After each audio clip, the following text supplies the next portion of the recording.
Bonjour à vous. Voilà pour le message hebdo de la chaîne des disciples qui font des disciples.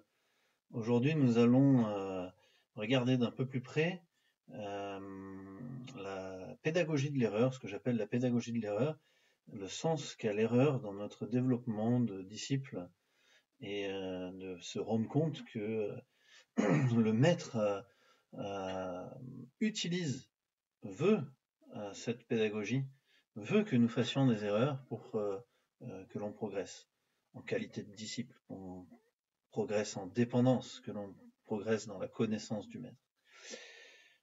Pour ça, on va faire quelques constats et remarquer que les disciples sont recrutés dans Marc 1 et 2 par Jésus. Ce sont des gens assez communs pour la plupart, avec pas de grande capacité intellectuelle, pas de grand charisme. Certains sont entrepreneurs dans l'agriculture et vivent de la pêche.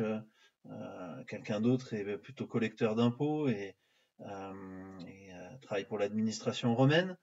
Il y a pas grand-chose qui présage dans leur recrutement que Jésus ait regardé leurs compétences, qu'ils aient eu besoin de travailler un CV et, et que malgré tout, en étant recrutés dans Marc 1 et 2, ils sont envoyés en Marc 3, verset 15, pour faire la même chose que le maître. Ils les ont vus, le maître œuvrer, faire des exorcismes, faire de l'enseignement, faire des guérisons, et ils sont envoyés pour la même chose. Finalement, peut-être quelques mois après, quelques semaines après, et ils vont faire un exercice, un TP. Donc on voit qu'ils sont envoyés, et puis tout l'évangile est semé d'erreurs, soit dans leurs propos, soit dans leur façon d'être, soit dans leur façon de faire. Et ça, c'est vraiment à constater que ça n'embarrasse pas Jésus. Et il va même les renvoyer une deuxième fois. Et il va les responsabiliser plusieurs fois au cours de l'évangile pour faire des choses. Et des choses qui vont notamment rater. Donc il les renvoie, puis on voit qu'il y a aussi une alternance où quand ils reviennent, ils sont enseignés, ils débriefent de leur voyage, souvent dans un contexte à part, où l'atmosphère est soignée, paisible, ils vont pouvoir être tout entier avec le maître et Jésus tout entier avec eux, et ça va ça va rendre profitable finalement leurs actions. Dans ce deuxième envoi, qui est dans Marc 6 au verset 7, ils sont envoyés, puis il y a une gradation dans la difficulté. Ne prenez pas de deuxième tunique, ne prenez pas d'argent, etc., etc. Et donc, on voit que la pédagogie vise à rendre plus dépendant du maître. Donc, il y a une gradation dans la difficulté.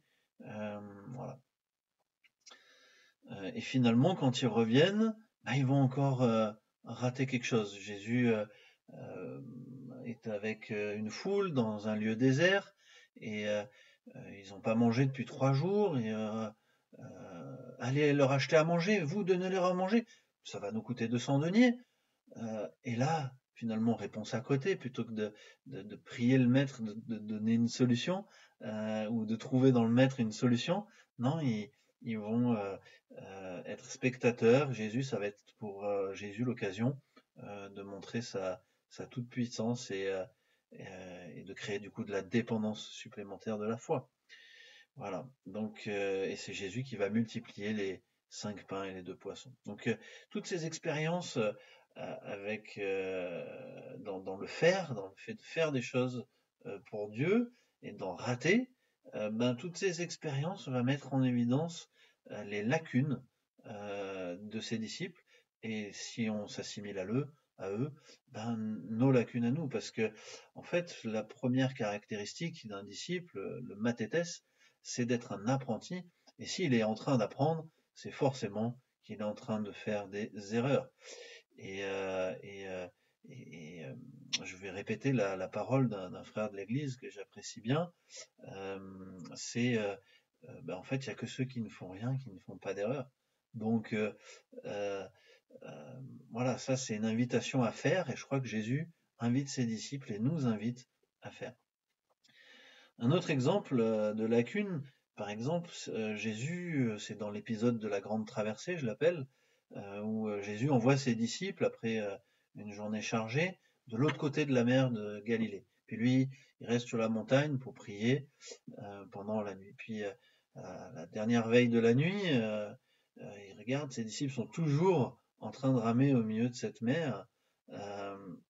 Et ils ont le vent contraire, il y a une tempête qui s'est formée. Jésus voit tout ça depuis la montagne et descend à leur rencontre en marchant sur les eaux. Et les disciples, qui n'ont finalement pas bien compris qui ils étaient en tant que disciples, qui n'ont pas très bien compris quelle était leur destinée, pourtant Jésus leur a déjà dit qu'ils sont bien heureux parce que leurs noms sont écrits dans les cieux, ces disciples qui n'ont pas très bien compris voient Jésus arriver et ils ne discernent pas Jésus, ils ont peur d'un fantôme. Et donc Pierre dit à Jésus, si c'est toi, commande-moi de marcher sur les eaux. Et puis Jésus lui commande, vas-y, fais. Il va être dans le faire. Il descend, et vous connaissez la suite de l'histoire. Il est distrait par les vagues et la mer qui est formée. Et au lieu de regarder Jésus, il va sombrer dans les eaux. Finalement, ces eaux qui sont aussi une image de la société dans la Bible, cette société mouvementée, la mer est souvent dans cette symbolique, pour dominer sur la société, dominer sur les eaux, il faut regarder Jésus. Voilà ce que Pierre est en train d'apprendre, et puis sauvé in extremis par le maître, il va pouvoir méditer tout ça, et puis l'incarner plus tard dans son parcours. Donc voilà encore un épisode où l'erreur est centrale, est positif, et où ça fait cheminer le disciple, ça nous fait cheminer. Donc quelque part faites des erreurs comme Pierre. Et voilà. Un dernier exemple, c'est celui dans Marc 9, il y a un enfant qui est dominé par un esprit muet. Et donc le père de cet enfant l'amène aux disciples, et les disciples n'arrivent pas à le guérir, à faire sortir cet esprit muet. Et donc le père vient quelque part se plaindre, entre guillemets, auprès de Jésus. Tes disciples n'ont pas réussi. Et puis Jésus lui dit, tout est possible à celui qui croit. Et puis ce père, finalement, implore Jésus, viens en aide à mon incrédulité. Les disciples qui sont spectateurs de cette scène, qui ont pourtant été accusés vertement par le Seigneur aux générations incrédules, parce qu'ils n'avaient pas réussi à guérir. Finalement, tout est possible pour la foi. Alors les disciples n'ont pas de foi. Et puis ils vont être spectateurs de cet épisode. Et là aussi, au travers de cette erreur, comprendre que c'est dans la dépendance de Dieu, par la prière, par le jeûne, que cet enfant aurait pu être guéri par leurs soins. Voilà. Donc l'erreur vraiment gage de réussite finalement au travers des récits de l'Évangile. Et donc n'ayez pas peur d'entreprendre et de faire des erreurs. Les choses s'apprennent par l'erreur. Dans les premiers pas de l'Église, et on va conclure comme ça, les apôtres se sont souvenus de ça. Et dès les premières conversions, 3000 à Jérusalem, on voit que toute l'Église est en effervescence et active.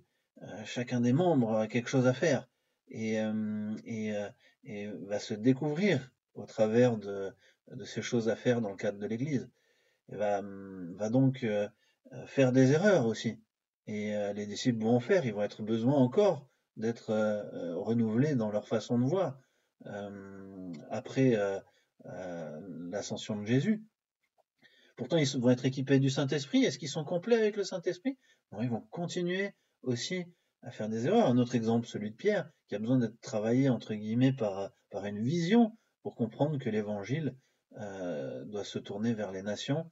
En Acte 10, une vision finalement saisissante qui vient le, le reprendre dans sa façon judaïsante de penser. Et cette vision où il voit des bêtes impures, des animaux impurs sur une table, et puis l'Éternel qui lui demande de manger quand même, alors que c'était interdit dans la loi juive. Et, euh, et là encore, ben, on voit que la vision erronée de Pierre est mise à mal, et pourtant, ben, c'est Pierre qui va être utilisé, envoyé à Corneille pour lui annoncer l'évangile et que Corneille se convertisse. Donc il y a vraiment quelque chose d'important à comprendre dans cette gestion de l'erreur, parce qu'elle fait partie du développement du disciple avec Dieu, elle fait partie de la vie de l'Église, elle fait partie de, de ton parcours, de ton processus avec le Seigneur.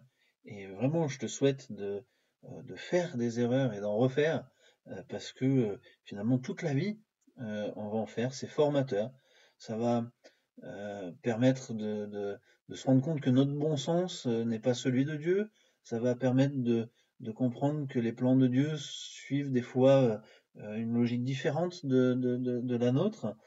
Ça va nous apprendre à dépendre aussi de Jésus, parce qu'avant tout, ben, même si on est appelé à faire en tant que disciple, ben, on va faire la découverte que c'est lui qui fait, et ça c'est fantastique. Donc plus de dépendance, plus de foi, voilà ce qu'apporte l'erreur. Et j'aimerais finir sur ce verset de Romains 8 qui dit que la gloire des enfants de Dieu n'est pas encore manifestée, et que toute la création attend que la gloire des enfants de Dieu soit révélée. Et donc, au retour de Jésus, ben, en fait, on va voir tout le profit que nos erreurs auront porté. Nous lui serons faits semblables et nous serons manifestés en tant que fils et filles de Dieu. Et ça, je trouve que c'est vraiment très apaisant, ça met en confiance pour œuvrer à notre mesure, là où on est placé. Et c'est vraiment ce que je veux te souhaiter dans ton église locale, dans ton entourage, dans ta famille, dans les gens qui sont avec les gens qui sont devant toi, d'avancer dans cette qualité de disciple, de celui qui représente le maître. Alors bon discipulat, et puis bonne erreur. Alors du coup, essaye de pas trop te rétamer, mais voilà, c'est quand même bien. Les erreurs, c'est cool. Ciao.